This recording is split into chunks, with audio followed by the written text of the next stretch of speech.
Well, a whole host of companies actually, right from the people who, manufacture the PV cells to the EPC players involved to the financiers as well. The entire ecosystem is likely to see a bit bump up. But let me first bring you up to speed in terms of what the announcement is. So the Prime Minister yesterday, after his Ayodhya visit, has finally launched Pradhan Mantri Suryodaya Yojana, which aims to install rooftop solar systems at 10 million households, or almost 1 crore household.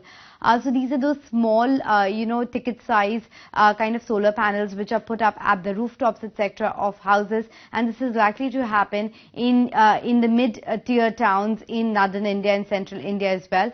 Now, in terms of the companies which stand to benefit, well, REC is the one which has been nominated as the agency to take this forward, and they are expecting AUM of almost 40,000 crore to come as far as this project is concerned. Of course, the PV and the solar EPC operators, the likes of Wari Energies as well as Tata Power, stand to gain, because these are the big leading players which people usually go to when they have to put the solar rooftops. And of course, in terms of the entire supply chain, the PV manufacturers, the likes of Borosil as well as Jas Energy, Tata of course also has the PV capabilities, and even in smaller sets you have Adani Green as well as JSW Energy, who has these smaller capacities. So the entire supply chain is likely to benefit, but the good news is that the demand of the entire PV ecosystem is likely to inch up, and the country is now geared up. So earlier there were these questions, Nikunj, whether we have the enough capacity to deal with it or not, but we now have a very clear pipeline of that as well.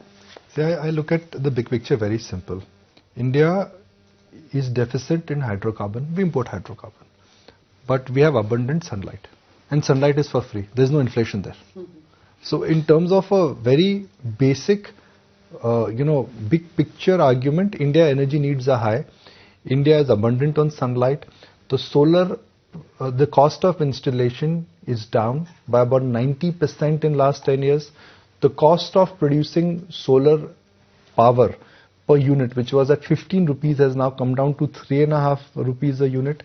And now imagine if your energy needs are going to be higher, looking at how the Gujarat model has worked, how the change in a sense is actually getting migrated. Here in Mumbai, I was looking at, I think it is CCI, which actually has a solar rooftop. So it actually is successful. Now, what this means, like Anisha said, she just brilliantly looked at when a large change happens, and when that large change happens, the entire supply chain actually tends to benefit. But who would really be making solar power? I think in this case there are very few players. The largest, I think, there would be Wari, and I think it is Tata Power. They are the ones who will gain disproportionate beneficiary. I don't think, Anisha, this is a space where a lot of EPC companies would benefit, because these are not large solar installations. These are rooftop installations, which in a sense would be done by the company themselves. So these are not large commercial installations. But then apart from that, one more sector which would gain, I think, would be the single meters. Because, when you generate power, you would meter them, the meter would connect you to the grid, they would benefit. Then the third big beneficiary in this case would be that when you generate solar power, how do you put it back through the grid? Through the wire. So companies which essentially are in high density wires, they also would be, disproportionate beneficiary. So this is something which is long awaited. This is something which successfully can be implemented, and from a stock market standpoint, it is just going to kickstart a new action in some of the so-called solar panel manufacturer, stroke that entire supply chain.